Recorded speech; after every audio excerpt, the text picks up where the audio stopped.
Good evening, everyone, and welcome back to So She Did, a podcast that showcases the queens of Philippine sports. I'm Marty Bautista. And I'm Trina Gaitinko. We would like to thank Smart for making this possible. Simple, smart, game-changing. Simple, smart ako. So, before we get the ball rolling, I'd like to thank everyone who tuned in last week in our episode where we had Philippine sports royalty Mikey Coangco. So, maraming salamat po for everyone who tuned in. Treens, how many views did we have last time? I think we had almost 26,000 on Facebook. Thank you to all of our viewers. And if you guys want to hear it again, you can catch our podcast, So She Did, on Spotify. You can also check out our Tiebreaker Times YouTube channel for clips of our show. So how have you been, China? And how's life there in San Francisco? I see you've been going out a lot. So tell us all about that. I've been good. This week I was out and about in nature, just trying to make up for lost time since I was stuck at home in my room for a couple weeks with COVID. Yeah, if you guys didn't know that. Yeah, so I'm recovered. I'm fine now, so I'm just trying to also get back into shape. That's good. That's good. Same here. Crazy what's happening right now in the country, and also rainy season na ngayon, so parang gloomy na talaga yung weather. And for today, we have a special treat for all the Premier Volleyball League fans, or the PVL fans. Do you want to introduce your special guest today, Treens? Sure. These two are a huge inspiration to all volleyball fans, both on and off the Tarflex. Here is 2019 PVL Open Conference MVP, Gemma Galanza of Creamline, and UAAP Season 80 bestsetter, Dina Wong, who is newly signed by Chocomucho.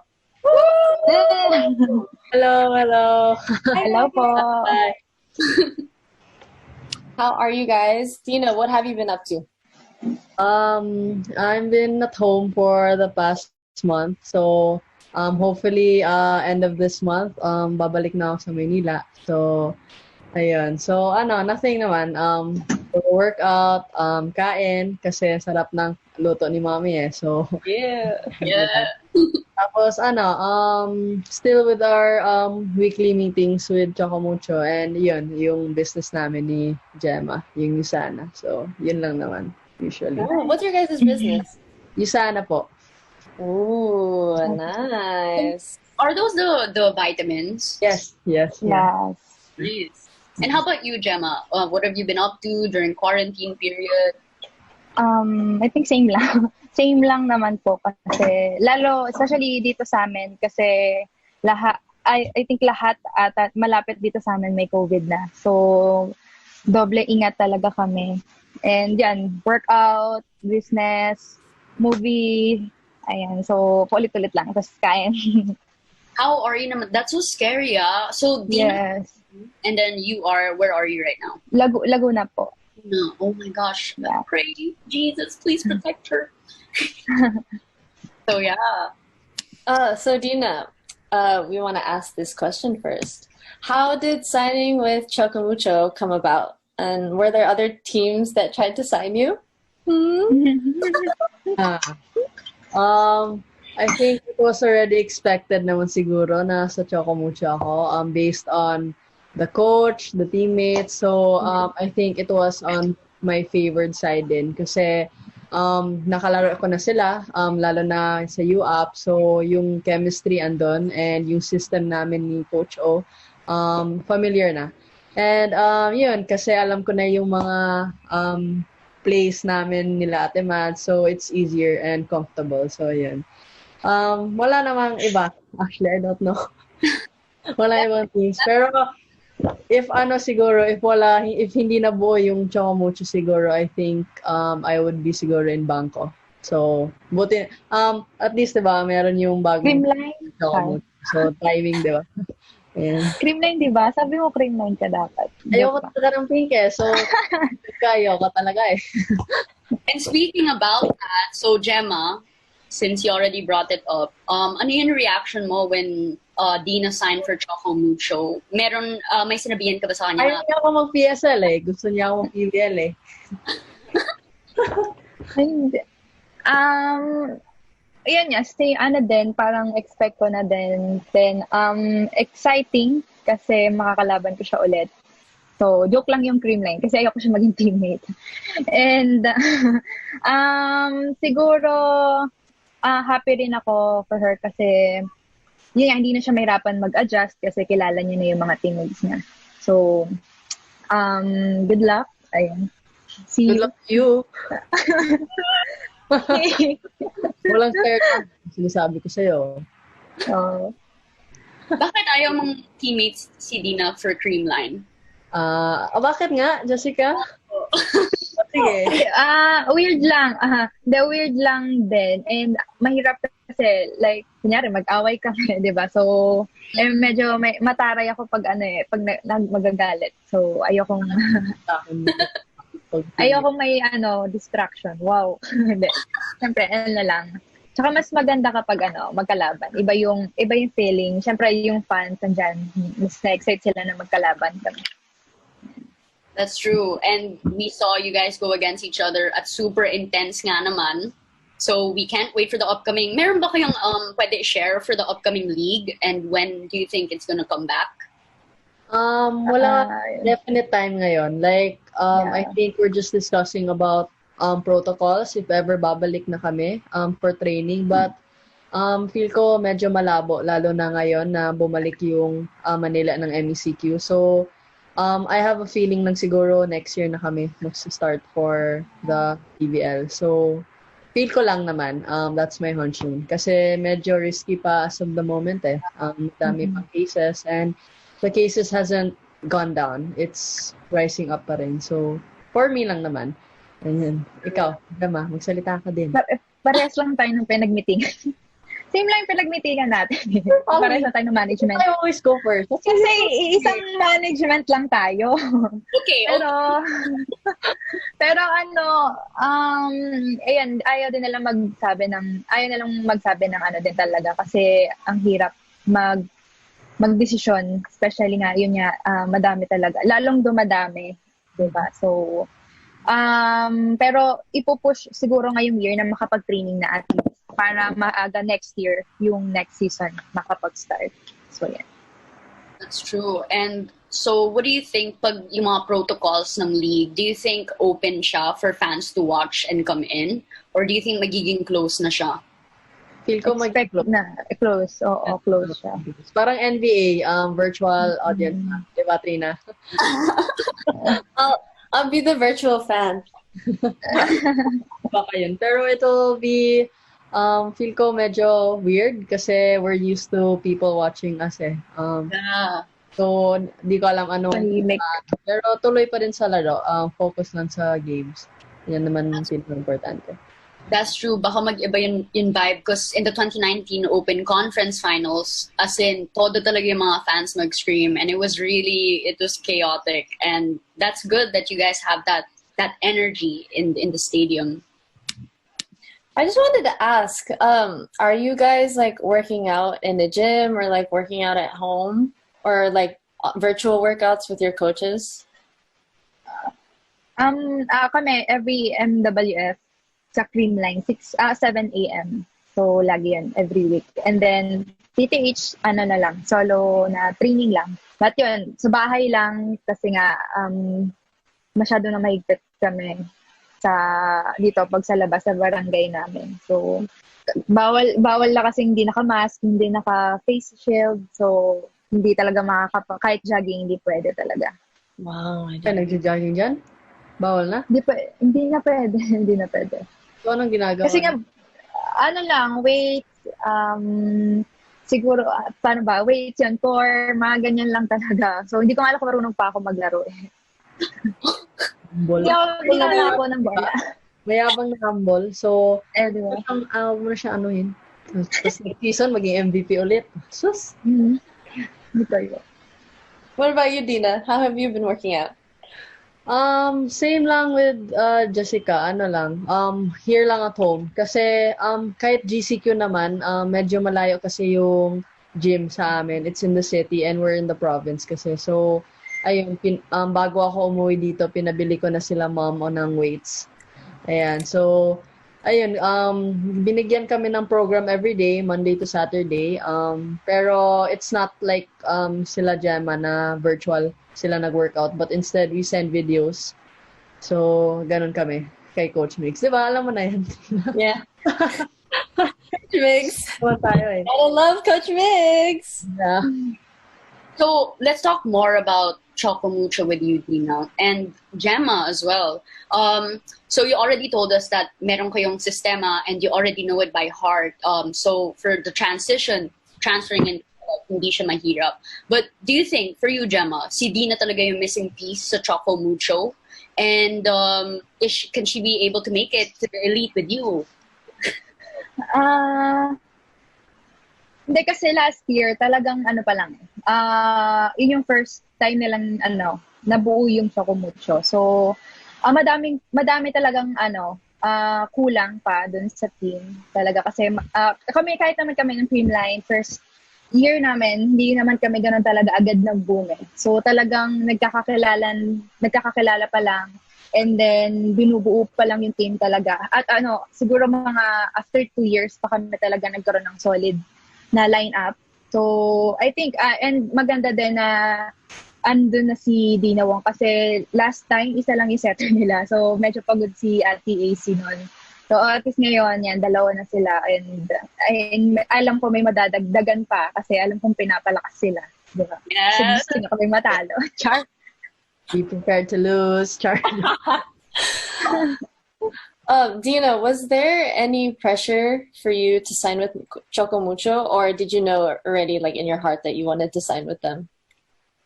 I don't think it was pressure. I think it was sort of really thinking of the right decision, whether tama or ano. Pero it was more on naman talaga, leaning towards Choco Mucho. So, ayun, kasi it was, parang nagko-conflict of something. So, doon ako nahirapan mag-decide. Pero I think alam ko naman na sa Choco Mucho talaga ako pupunta. Kasi si Coach O pa lang, alam mo na, talaga, kinausap talaga, di ba?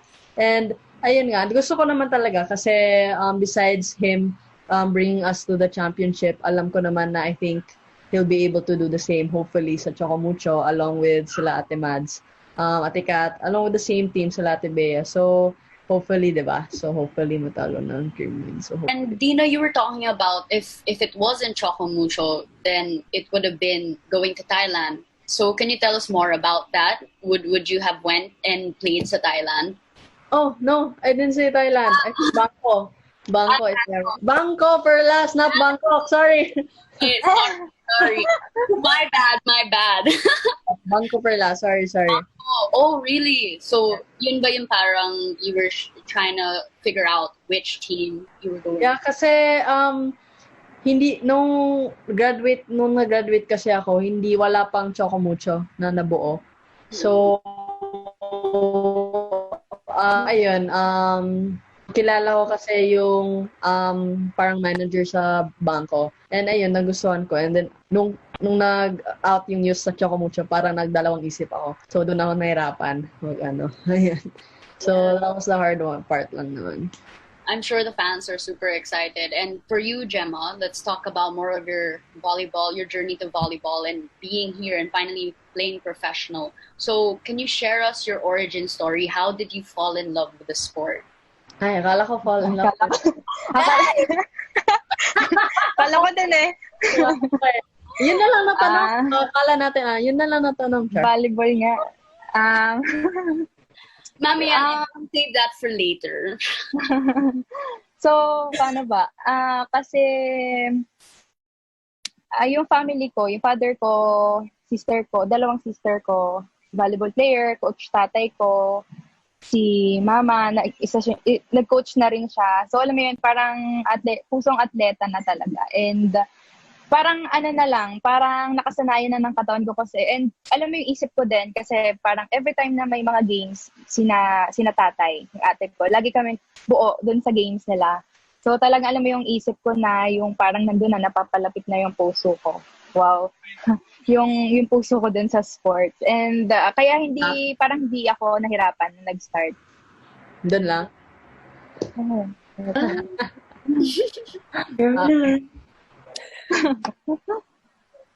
How about you, Dina? How did you fall in love with volleyball? Actually, it wasn't volleyball that I fell in love with. Diba? Alam mo naman ata yung Trina, it was basketball talaga. But then, kasi dito sa Cebu, there wasn't such a sport for girls. So, ayun, nung grade 6 kasi parang sinabi ng best friend ko na try tayo nitong sport kasi parang for intramurals siguro, ayan. And then ayun, yun, sumama ako kasi I love sports generally naman, pero more on basketball talaga. Then ayun, parang ganun-ganun lang ako ng bola which was sobrang alam ko wrong form yun dati. And bigla lang nagsabi yung coach nila na pasok daw ako sa varsity team. And at that time, I didn't even know what varsity meant. So I thought it was parang super VIP sa intramural. So di ko alam. And when I told my dad, he explained everything. So doon nag-start lahat. So parang an accidental blessing siguro na dinala ako doon sa tryouts pala yun, hindi pala tryouts sa intrams. So, nadaya ako doon, di ba? So, yun, that was sobrang unexpected. Like, yung, parang lahat na lang, sobrang unexpected na dumating sa buhay ko. Di ba? Not the best. Nothing. Okay, next. We also heard that you tried out for San Sebastian. Can you tell us about that? Where did you hear that? Hindi siya try out. Kasi, after my third year of high school, parang nagkausap kasi sila dad ko and Coach Roger. So, sinabi nila na after third year high school, so summer before fourth year, magte-training kami doon. So, 3 kami sa teammates namin. So, ayun, after nun, parang di ko alam if sabi ni Coach Roger na doon ako, pero I don't think it was a tryout naman. I think it was just more of me or us sa teammates ko improving our skills kasi alam naman natin si Coach Roger, magaling siyang coach, diba? Yeah. And nandun kasi si Ate Gretchen, she's from Cebu, si Sultanes, kaya ayun din. So let's move on over naman sa Adamson side. So for you, Gemma, we've seen so many coaching changes in Adamson during your collegiate year. So madami ka nang naging coach. You were under Coach Sherwin Meneses, Domingo Custodio, and kay, of course, Air Prado. So what were the lessons you learned from each coach? Let's start with Coach She. Si Coach Sherwin, siguro kasi sobrang bait na. Pero, syempre, alam mo yun, siguro kasi lalaki siya and father din siya. So, medyo takot ako sa kanya. But, talagang siya, ituturuan ka naman talaga niya kapag nakitaan ka niya ng potential. And, ayun, kasi saglit ko lang din siya, 1 taon ko lang ata siya naging coach. Isa't kalahati. Kasi mid-season, yun nga, nawala siya. Tapos si Coach Domeng, actually, kasi lang siya nung parang ginaguide niya lang kami. Hindi talaga siya yung nagbigay ng ng mga programs. Hindi niya binago yung system ng Kasi na yun naman yung pagkaalis ni Coach Sherwin, pumasok siya. And then, yan nga, lang talaga siya, ginaguide niya lang kami nung time na yun. So, hindi ko masyadong masabi if yung talaga kay Coach Doming. But si Coach Air naman, eto yung, kung hindi papansin niyo naman si Coach Air, sobrang parang masayahin coach. Sobrang laging happy lang. And, yes, and syempre, medyo hindi naman ganun kalayo yung age namin. So, nag-click yung personalities namin. And di lang ako, syempre yung team din. So, parang nandun yung, yung connection, yung relationship talaga.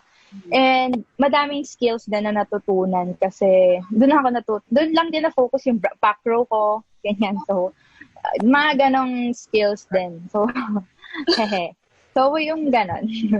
So, do you think pinush ka talaga ni Coach Air para maging like the elite athlete we see today, the Gemma Galanza that we see today? Do you think she really pushed you there to that zone? Yes.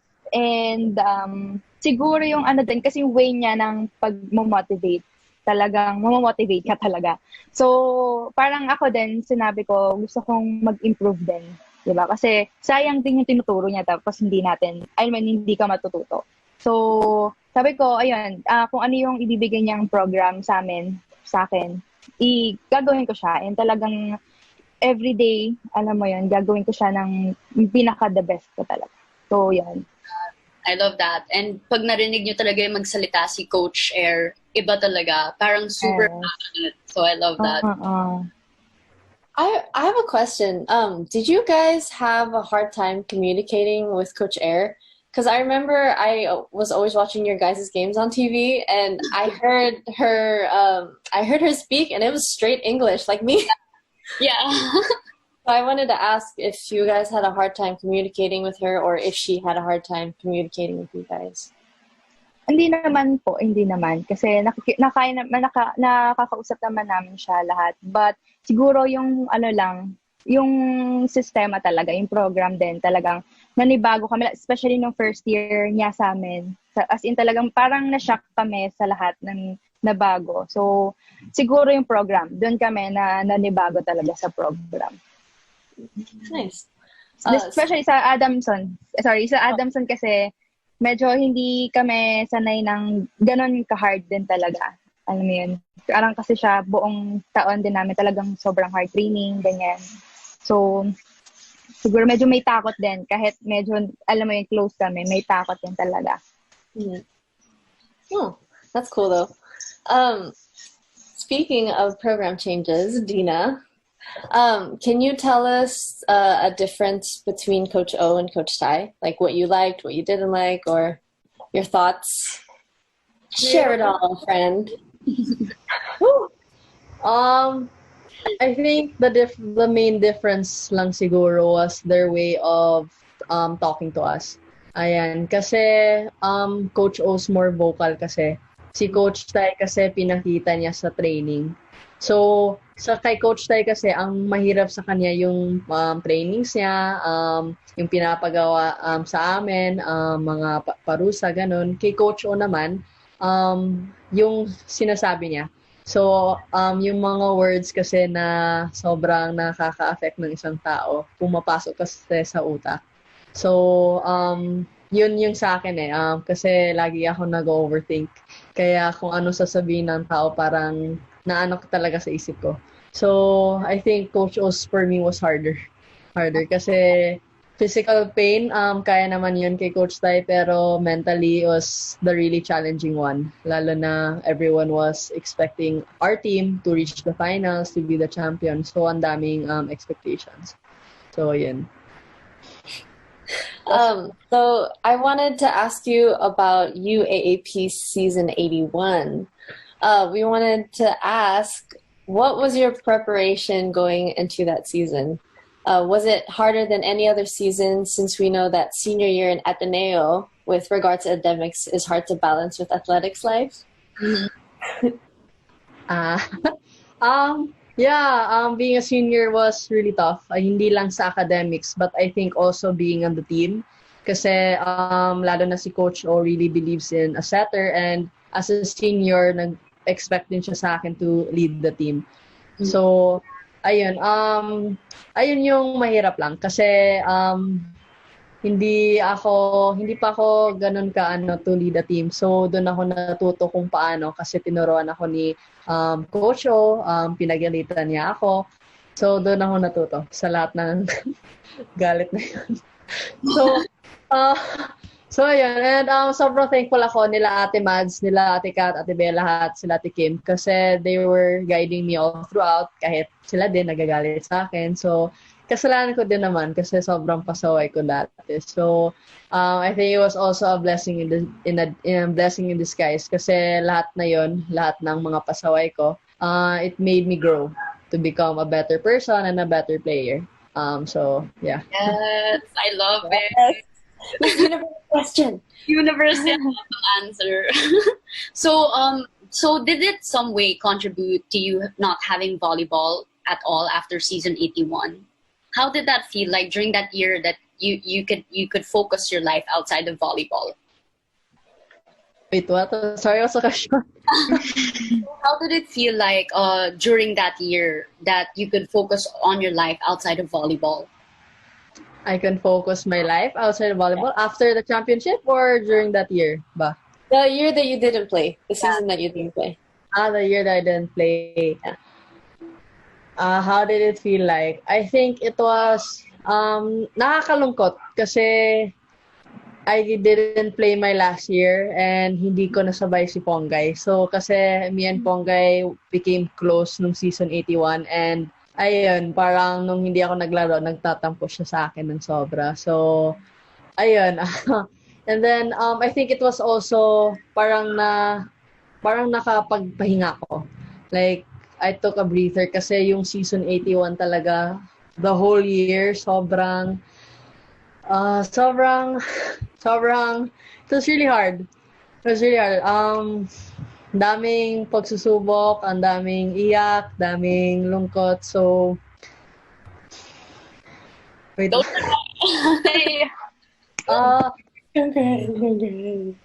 It was really hard lang. Gemma, ikaw na magsabi. Alam mo naman ang nangyari doon, di ba? It was a breather lang for me that parang hindi ako nakalaro kasi ayun, parang na-timing din kasi na-injured ako noon kaya hindi ako nakapaglaro ng season 82. So, I think my injury also was a blessing in disguise. But at the same time, nalulungkot lang talaga ako kasi hindi ako makalaro ng last year ko with Ponggay pa. So, it was a mix of emotions lang. Ayan, so. Yeah. So, my heart. So, jumping over to you, Gemma, we know that you won the Open Conference MVP, and we wanted to ask you, how did it feel? Matawa. Syempre, sobrang happy. And hindi ko siya goal. Actually, nung year na hindi ko siya goal. Ang goal ko is... Talaga? Oy, hindi. Huwag kang hindi ko siya goal talaga. Hindi siya yung first goal ko. Ang first goal ko talaga is mag-champion kami, syempre. Kasi yung year na yon, ang daming nangyari. Hindi nakalaro si Ate Lai, Ate Gia, Sato, tapos may national team. Yun yung time din na nag-try out ako and nag-out din ako dun sa national team. So, nag-decide talaga ako na mag-creamline lang. So, ayan, ang daming nawawala sa team namin noong time na yun. Hindi kami nabubuo. And wala kaming games at actually, finals na kami nabuo. Tapos, yun talaga yung goal ko na parang kailangan ko gawin yung best ko kasi yung mga ate ko na dapat, talaga, yung ate ko na parang i-follow ko, wala doon ngayon. So, syempre, kailangan ko mag-step up kasi kung wala mag-step up, syempre, wala, alam mo yun, parang baka panghinaan ng loob yung team, di ba? So, ayun, hindi ko siya, hindi ko siya first goal talaga. Championship talaga yung pinaka-gusto ko. Kasi mas iba yung feeling pag championship. Kasi buong team talaga yung happy di ba? And alam nyo naman yung creamline, good vibes lang. Ayaw namin ng nasasad. Ayan, so yun. I actually wanted to ask Gemma kasi pag nakikita kita sa court, super focused ka, as in super zoned out. I wanted to know, take us through it. How is it like training under you? Are you very vocal or how are you as in training? Sa training, di po ako vocal. Pinapagalitan niya ako ni Coach Tay. Kasi si Coach Tay gusto niya lagi nagsasalita, ganyan. So, pero natuto naman na po ako. I mean, nagiging vocal na rin naman ako. Tapos, talaga yan, focus din talaga sa training. And, kasi kung di ka magpo-focus sa training namin kay Coach Tay, ikaw yung magiging kawawa. Kasi, pahihirapan ka pa po niyan lalo kapag hindi ka nag 100%. So, talaga, alam mo, nasanay na yung katawan ko, yung isip ko, parang gano'n na lang gagawin, gano'n lang laging gagawin. So hanggang na dadala ko siya sa court. Ayan. So for the open conference, it was Creamline versus Choco Mucho. Yes. How did it feel like going up against Dina? Was there a little bit of tension or did you go against Dina? No. Wala. No. Sa PBS? Sa BBL? Choco Mucho or Ateneo? Wala ko sa Ateneo. Ateneo yan. How did Sasagot mo? Ako, anong feeling? Ano? Ano ba? Na-excite. Hindi, I think kasi they were happy kasi alam nila silang champion. Hindi. Hindi. Hindi, syempre. Hindi. And, syempre, abangan namin yan kasi talagang, lalo nga, Rubisco yung team, Chocomucho and Creamline. So, medyo mas mataas yung tension ng game. Talagang, alam mo yun, madaming mag-aabang and inaabangan din namin yan kasi talagang pinaghandaan nila yung team nila and talagang nag-recruit sila na talagang maging solid yung team. So, exciting siya, and alam mo yan. You know each other very well. You already know how each other's play and maybe a little bit what your weaknesses are. Alam niyo ba yung mga weaknesses niyo with each other? Or hindi niyo pinag-uusapan yan? Hindi. Pero alam ko yung gagalawin ni Gemma kasi lagi niyang ginagawa sa akin. So, alam ko na. So, alam kong magagawa ko sa game kasi minsan hindi ko na maano. Pero I know how she plays. Ikaw naman, Jay, sabi mo dyan. Dina says ako, so, dahil alam niya na, iibahin natin. Kasi alam niya na. Syempre, team pa rin naman yan. Team pa rin talaga. Kasi, mahirap pag, alam mo yan, solo ka lang na mag-iisip. So, lahat talaga kailangan din. So, hindi ko masabi. Kasi, depende din talaga, syempre, sa laro ng team. So, yeah. Yeah, that's true. Pero after the game, nagbibigayan ba kayo ng mga tips to each other or what you can improve on? Yung mga ganun. Nag-aaway kami. Joke. He put it all over my face. It's like, check all like. Kapag yan. Sa court, sobrang humble. Pero sa akin, sobrang mayabang siya. So, lahat sa akin pumupunta after game. So, sanay na din So, okay lang.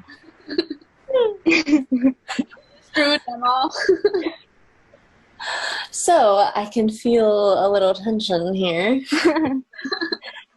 So everyone knows that you two have been very open with your guys' relationship. Are there any hardships that you guys faced with regards to this?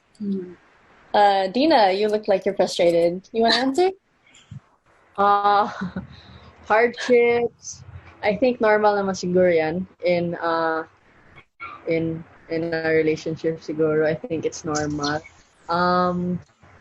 Misunderstandings lang siguro is the main thing, yung problem. Lalo na andito ako sa Cebu and andun siya sa Laguna. So, there are certain things lang na hindi na-explain ng kabilang party. So, and ayun nga, nakapag-isip lang. So, Gemma, take the floor. Bakit ako sinasabi mo na Pares lang tayo na isasagot. Siguro yung nagiging namin, yung personalities namin. Siyempre kasi may iba siyang personality, may iba akong personality. So, minsan hindi kami nagtutugma. Alam mo yun, sobrang... Oo, na yun, nagka-clash kami. So, minsan parang ganito yung way niya.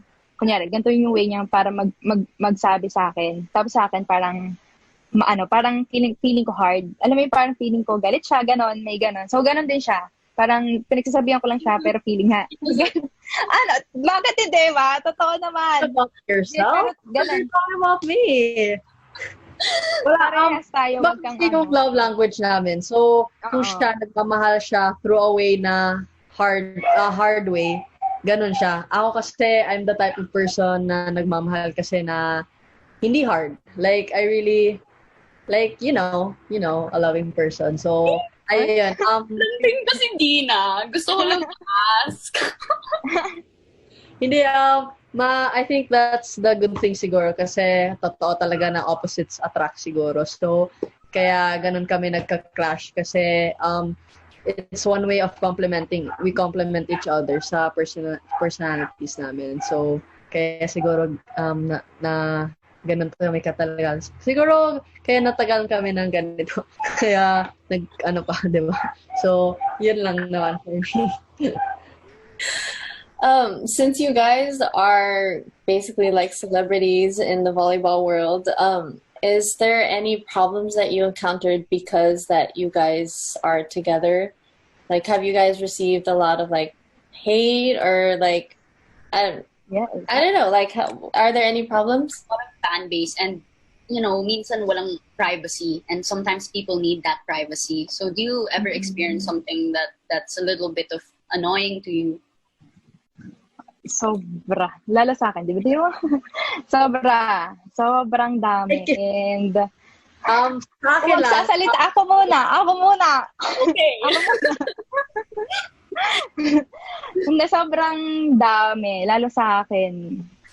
Lalo nung unang buwan, unang taon namin. Kasi, sa totoo lang, di ba, syempre, tahimik na tao naman ako. Pero, nung nakilala ko siya, parang, doon din, parang, mas parang paano ko sasabihin, hindi naman. Parang alam mo yun, mas, fine, ikaw na.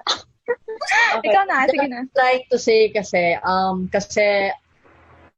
parang dumating ako sa buhay niya, parang nagkuluhan yung, parang, alam mo naman yung fans kasi na Ateneo, sobrang vocal, sobrang daming masasabi. So, kasi nung time na hindi pa kami nagkakilala ni Gemma, parang tahimik pa yung buhay niya. So, parang nung naging kami, nababa siya. Kasi bakit daw ganito, bakit daw ganyan. And lagi ko namang sinasabi sa kanya na hayaan mo na yon kasi ganun talaga yung mga tao, di ba? Para lang may masabi. Basta yung focus niya, kami lang dalawa. So, I keep on telling her that naman. Lagi. Sa akin lang, nakakainis lang kasi parang every post I make, may meaning. Parang si Gemma na agad parang si Gemma na lang yung agad yung tinutukay sa post na yun, kahit hindi naman. Like, di ba, parang, yun lang, yung privacy lang siguro, parang parang medyo na private. Hindi na private, naging public na. We try to keep it, as private as possible. Pero kasi parang may tao talaga na makakalabas ng something. Like, for example, we're just walking in the mall, tapos bigla sa social media may picture na agad. So, mga ganong types lang. Yeah. And how have you handled it, Gemma, since you were essentially a very private person before? Unang-una, bilhin ako silang lahat. Siyempre, black talaga ang Tapos, ayan, siyempre ako, alam ko naman, dapat talagang wag nang pansinin kasi hindi naman makakatulong sa relationship. And, pero minsan, hindi ko maiwasan talaga na hindi ko patulan. So, sa mga napatulan ko, yan, sobrang happy nila kasi napatulan ko sila. Pero, ayun, minsan, yun nga, kasi siyempre tao ka rin naman, napupuno ka din. So, yun. And then, wala, parang minsan, parang ayoko nang mag-out kami, ganyan. Kasi, I mean, normal, relationship lang naman din to, diba? Siyempre, gusto namin mabuhay ng free kami, alam mo, nagagawa namin yung gusto namin. Pero yun nga, bigla na lang kami maririnig ng gano'n, diba? So, sobrang hirap nagkaroon ng jowa na katulad ni Dina Wong. So, siguro na lang, na-handle ko lang din ko. May tanong ako. Ikaw ba yung host? Hindi ka yung host. I'll pass you the mic. Sila naka-block, ako naka-block din. So, medyo host din ako, diba? Ayan. Pero, did you think of... Sige, wag na.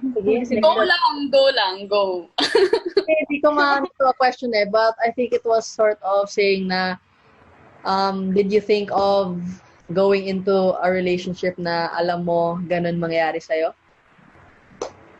Oo. Alam ko siya. Naman. Bakit? Hindi ka nagaget. Come on, say it louder to my witnesses. Dali. Alam. Siyempre, alam ko na yun. And, siguro ang pagkakamali ko, ang pagkakamali ko lang, parang, kasi nung time na yun, nung nakilala ko siya, parang doon lang din ako naging free sa sarili ko. Like, sobrang happy ko, nagagawa, narinig ba ako? So, sobrang happy ko, nagagawa ko yung gusto ko, ganyan. So parang sobrang sumabog yung sarili ko yung time na yon, and hindi ko na control. So kaya yung parang yung mga fans naging anong tawag doon, parang naging yung parang nasanay sila. Naggano na lang kami lagi na parang nag-out. So parang yun yung naging mali ko. But na ngayon, parang medyo gusto na namin i-clear yung bagay para alam mo hindi kami na-apektuhan dun sa nangyayari, dun sa mga sa labas ng relationship namin. So yeah. So, sorry to ask, it's a bit private, but would you have had it na may privacy kayo as a relationship, in a relationship, or okay na yun? Sino?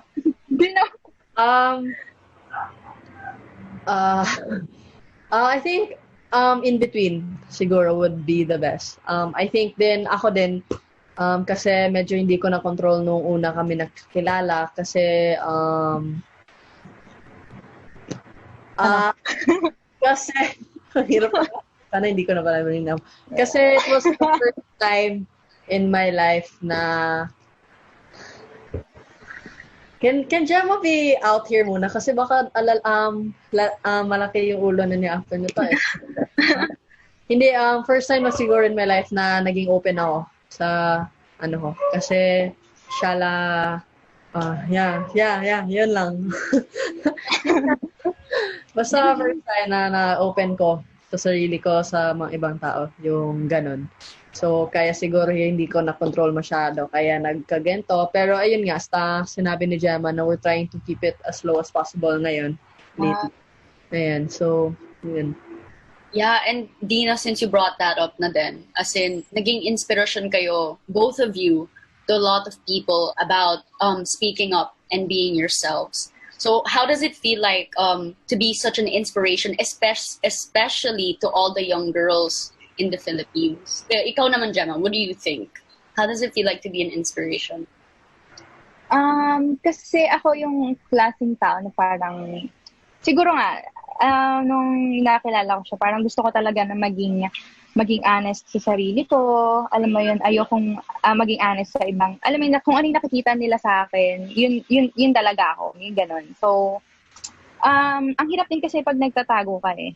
Diba? So, parang feeling mo may ginagawa kang mali. Ganyan. So, parang gusto ko, bahala na kayo i-judge ako. Okay, bahala kayo dyan. So, ako i-enjoy ko yung life ko. Kasama siya. Ayan. So, enjoy ko yung life ko. Hindi, yan, ganun ako. Parang sila, kung may gusto silang i-out, gusto silang sabihin kung kanino man, ayan, sorry, nahulog. So, kung may gusto man silang sabihin, ayan, wag silang matakot din, syempre. And, ano naman, soon naman, maiintindihan sila ng mga tao or kung sino man mga close nila, di ba? So, ang una talaga maging honest ka sa sarili mo. Ayan. How about you, Dina? Since you're a big inspiration a lot, especially for young girls here in the country, ano mga advice mo of speaking up, being yourself, mga ganon? Iyak na ba ka ulit nito? No, don't cry! Para sa akin siguro, just be yourself. Kasi sa akin, I think you should think of yourself lang siguro. Think of loving yourself. Kasi nung time na nakikilala kami ni Gemma, parang doon ako Next step. Parang naging happy ako. Kasi tama naman si Gemma. When you're hiding something kasi parang hindi mo na-express yung sarili mo, hindi mo na-express yung feelings mo, and it's like you're hiding something. Parang lagi kang nagigilty kasi you're hiding something, parang you're doing something wrong kahit alam mo naman hindi. Kasi di ba nagmamahal ka lang naman ng tao. Yun sabi ni Gemma. Diba? So, ayun, I think yun nga, think of yourself. Kasi buhay mo din naman yun eh. So, if hindi mo pipiliin sarili mo, hindi ka magiging happy sa buhay mo, di ba? So, are you just there to live your life pleasing others, or are you there to live your life as you want it to be, di ba? So yun. So, medyo hugot, di ba? Kasi sobrang ko talaga. So, ayun. Yan naman.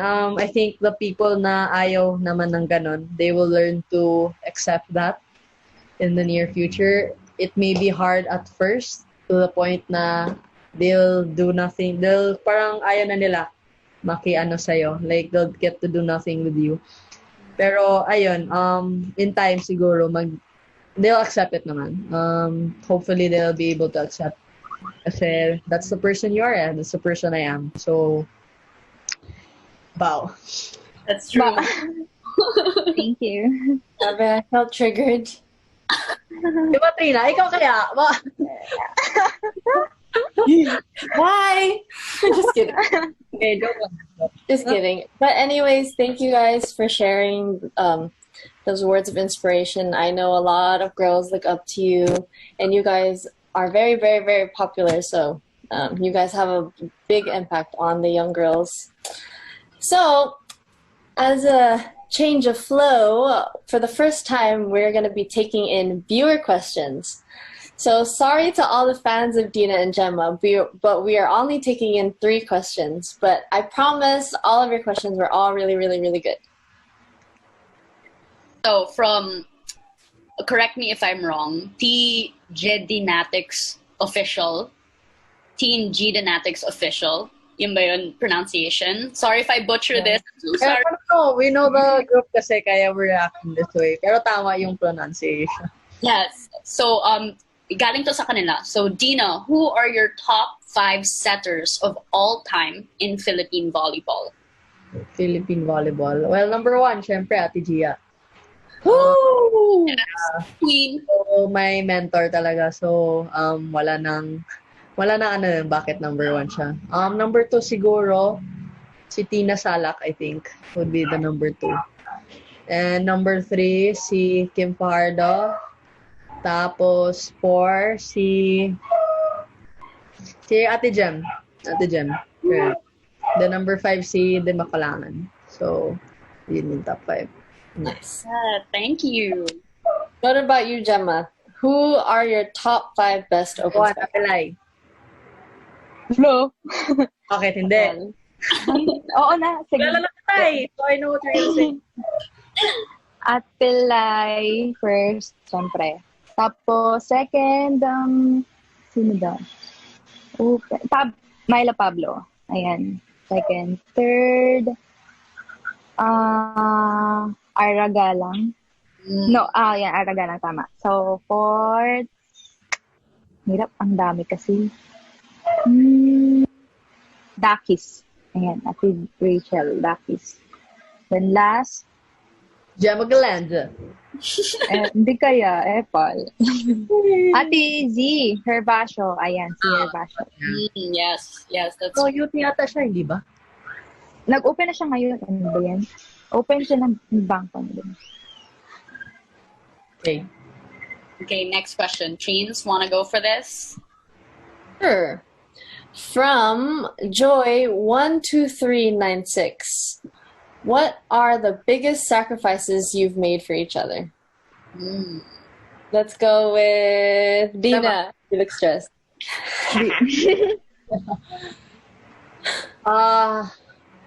I think sa amin dalawa or sa sarili ko ba? Both of No, for each other. Like, what did you sacrifice for her and vice versa?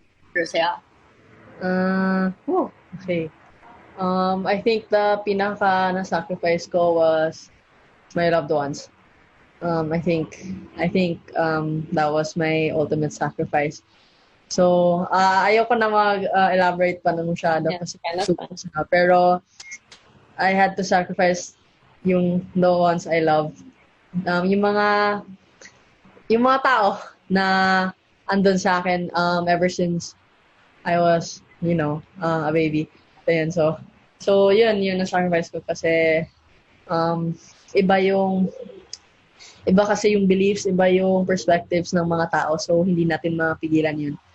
So, ayun, yun yung pinaka na sinacrifice ko sa happiness. For my happiness naman. Yun, so.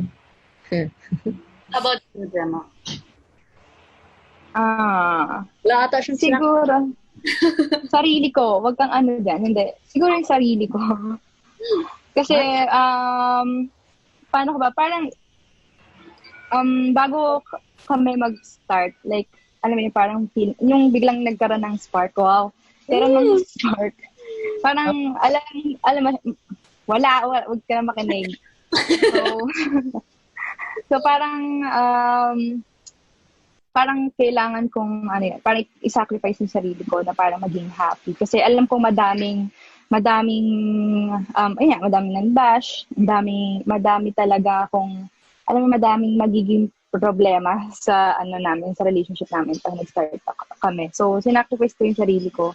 Like, kumbaga, parang pinanindigan ko yung magiging decision ko pag naging partner ko siya.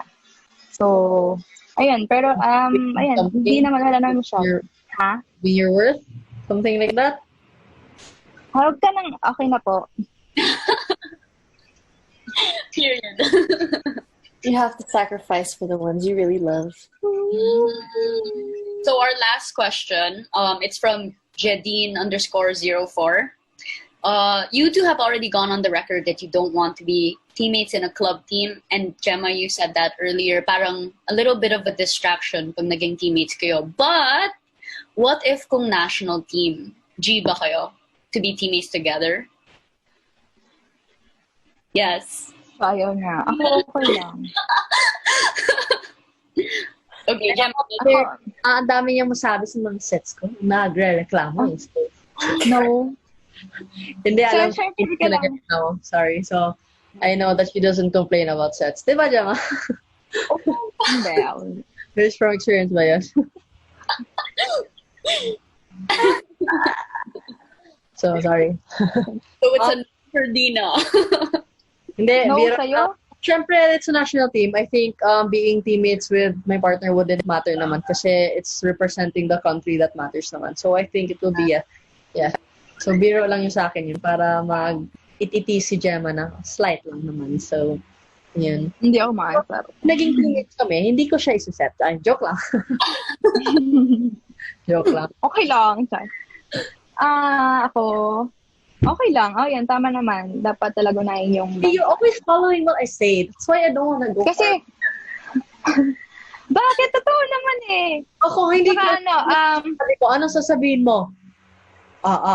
Hindi, kasi mahirap sa pag sa club team kasi, di ba, ang kontrata mo is 3 to 5 years, mga ganyan. Or kung gusto mo talaga magtagal, 10 years, di ba? Pero kasi yung pag SEA Games, let's say yung SEA Games, so mga 1 year and a half ang trainings kasama na yung game. So ganun lang naman yung ititiis namin sa isa't isa na wag mag-away. So kaya naman yun.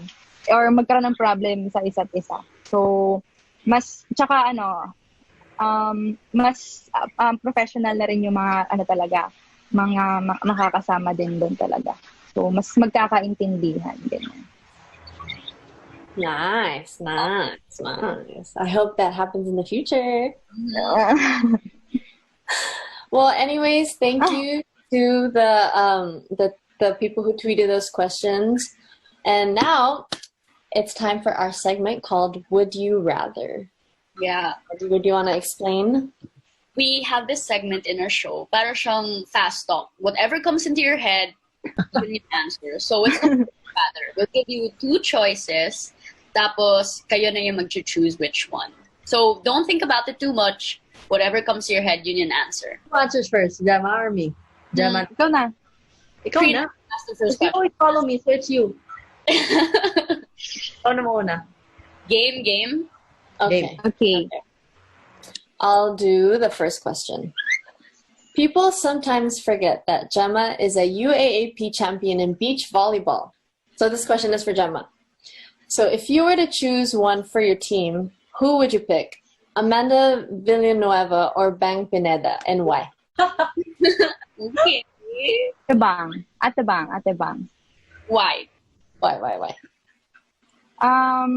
Gusto ko makuha yung vibes niya na chill lang.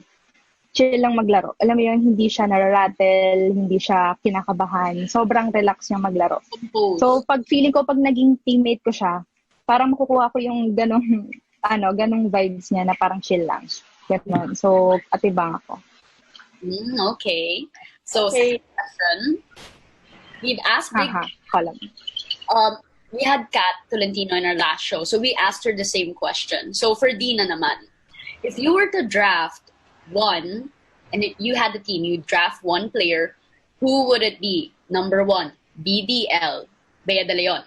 Number 2, Maddie. Or number 3, Big Cat. Go! One! Wait, what team is this? Any team. Wala, parang make-believe team. Who would you draft? Pick one, ha? Pick one. I think Ate Mads. Kasi, Bisaya kami, so mas makaintindihan kami. Ayun. That was so hard. What did Ate Kat say? Hard question. What did Trins?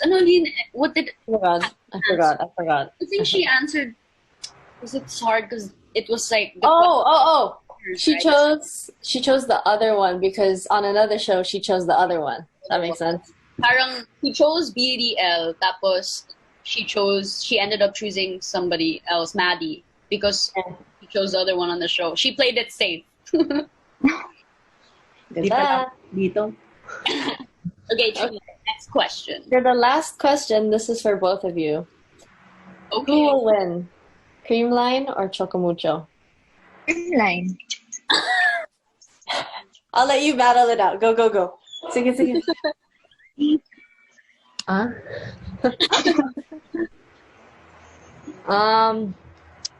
Chocomucho. Siyempre, chocomucho ka. Pero walang expectations. We're trying to rebuild the team pa. So, hopefully, we'll get there. And have a good feeling naman. Diba? So, sana naman matalo din kayo, diba? Lagi na lang pink na lang, diba? So, parang Natalo kami. Huwag kang natalo na kami ng reinforcement. championship kasi, ibig ko sabihin. Oo nga. Ng Petrogas. Natalo na kami ng Petrogas. Final. Sad. I love it. Go for chocolate. Last question. Do you guys ever get competitive with each other? All the time. All the time. So, Time ba? Sika?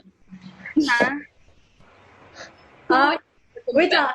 Hindi ko alam pag each other, pero ako competitive talaga ako na tao. So, hindi ko alam sa each other. Sa amin dalawa. Kasi minsan yun yung pinag-aawayan namin. Sobrang competitive namin sa isa't isa. Please elaborate. So, sino yung mas competitive? Wala, pareho. Yeah. Oo, kaya mag-aaway kami. Wala, parehas tayo. Kailan? Wala, pag kunyari, paano ba? Di ba? Like sa game. Sa game. Kunyari, sa game natin. Ganyan, sasabihin ko, ano yan? Paano ba? Kunyari, may atelay kami, ganyan. Tapos parang ikaw, kami rin may parang gano'n. Basta, I never said that. I don't see that. I never said that. Diba? Sinasabi ko lang, okay, edi kayo na. Sabi ko ganun. Hindi, basta, ikaw lang sa game, basta madami. I love that. Competitiveness is actually good in a relationship. Parang you push each other to achieve greater. Hindi. So relationship siya, competitive. Sino kasi ako eh. Hindi, not competitive with each other siguro, but competitive in life. Kasi, Gemma's a goal-oriented person kasi. So, madami siyang gusto i-reach. Kasi, may mga things kasi hindi niya naabutan sa past niya. So, gusto niya ngayon maabutan niya. Ako kasi, parang chill lang. Like, go with the flow. Like, sabayin ko lang si Gemma. Parang ganun. So, ganun kami. So, pero sa each other naman, hindi. Kasi sa kain pa nga, ayaw na nga niya kumain. Ako, grabe ako kumain. Ayaw niya ako sa kain eh. So, hindi kami ganun. Pero sa game, yeah. Kasi I think it's normal for athletes to be competitive naman siguro. Pero siya kasi nagta-trash talk sa akin, kaya mas nagiging competitive ako to the point na, oh my gosh! Is this true? Hindi. don't trash talk na trash talk, but you trash talk while staring down, while just looking. Parang asaran. So, ganun, naiinis ako na ganun eh. Kasi sabi, before the game, we tell each other not to do that, but then she does kasi she knows na makikon ako nun. So, ginagamit niya yun as an advantage. So, Ano yung sinasabi mo sa kanya pag nagta-trash talk or nag-stare down kayo? yeah. Kasi, ano ba yun? Ay! Kasi ako, I tend to stare down naman si Alag. Kasi hindi ko mapigilan eh. Sobrang intense na kasi ng laro eh. So, hindi ko na siya makontrol. Pero kasi sa amin, siya sarili niya talaga yun. Hindi dahil wala siyang control, pero she does it purposely lang talaga. Sa'yo lang. Sa kanya ko lang ginagawa. Kaya nga, sa akin nga, may sinabi ba? Kaya nga. Kasi sabi, Ikaw, sa akin. Defensive mo, ibig sabihin, totoo, di ba? ba't sinabi ko bang hindi? Sinabi ko bang hindi? Sabi ko nga sa'yo lang. She didn't. She just said it. It's healthy though. It's healthy, the competitiveness. Other healthy and healthy, to push each other better to the game. So that's good. Pero do you trash talk back, Dino? No. Oo. I never. Ay, wait. To her or to other people ba? Gemma. Akin nga. Hindi ako. Oo. Oh. Wait, sige. Panoorin niyo yung game namin doon sa Batangas. Wala akong ginagawa. Puro siya lang. Kasi, oo. Oo. Palitan din ako pag may gagawin ako eh. Kaya hindi ako nakapag-ano. Sige, may ka na lang sa PBL. Gusto mo yan ah. Sige, ginusto mo yan talaga. There you go. So, even more upcoming season. So, Sorry. I'm excited to watch you guys play. We need to have volleyball back. yeah. Sana like live and pwede din manood ng live. Sana ganun. Well, thank you so much for taking the time to be here, Dina and Gemma. I know, and guys, if you're just tuning in, si Dina, she was driving pa, and then she literally rushed just to be here with us. So thank you, Dina, and thank you also, Gemma. Yeah. And we wish you all the best, Dina, with your new signing, Chalk Mutra, and of course, Gemma with Creamline. And we can't wait for you guys to play together and also play for the PVL season. So good luck, guys. Thank you. Have any last words to say sa mga fans? Sa akin lang, happy 57th anniversary to Ribisco. So, sobrang salamat kay Sir JCN, Sir Alan, Sir Rolly, Ma'am Liz, and to the rest of the management. So, we wouldn't be here without them. So, sobrang thank you. Parang they really made us into a family. So, sobrang thank you talaga. And also to the fans out there, ayan, thank you so support. Ayan, so medyo papikon pa kayo ng onte pa kasi medyo matagal pa yung PBL eh. So, For sure. Jessica, ikaw na. Bayan, una ka na eh. Yan. Okay na, same. You should have gone first pala. Sinakainis, di ba? Parehas tayo ng management, Pero, That's not an excuse. You can say a different thing. well, ayan, thank you. Then, syempre, pwede ba namin yung YouTube namin? Wow, YouTube channel.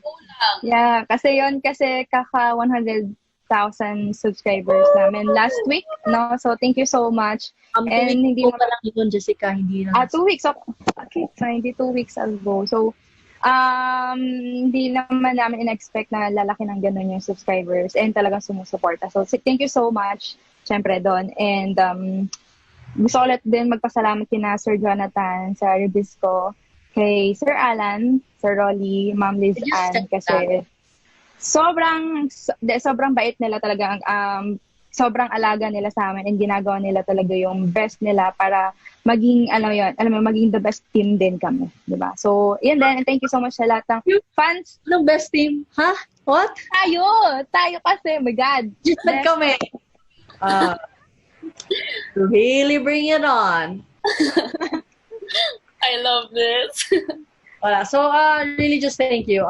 Sobrang blessed na siguro kami to be here, to be a part of the team. So, yun, sobrang blessed na siguro. So, they're really the best. They're really the best people. So, ayun. So, sobrang Yeah. Thank you also, Dina and Gemma, for being here. And, to be able to talk to you guys like this is very comfortable. And thank you as well because, now a lot of people look up to you. So being with you girls, being here today, madami talaga mga tao magtutune in.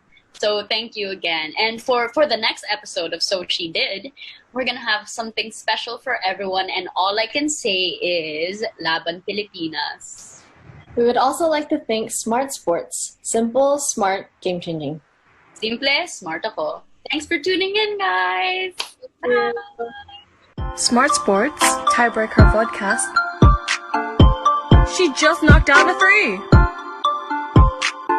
She just scored the game-winning goal.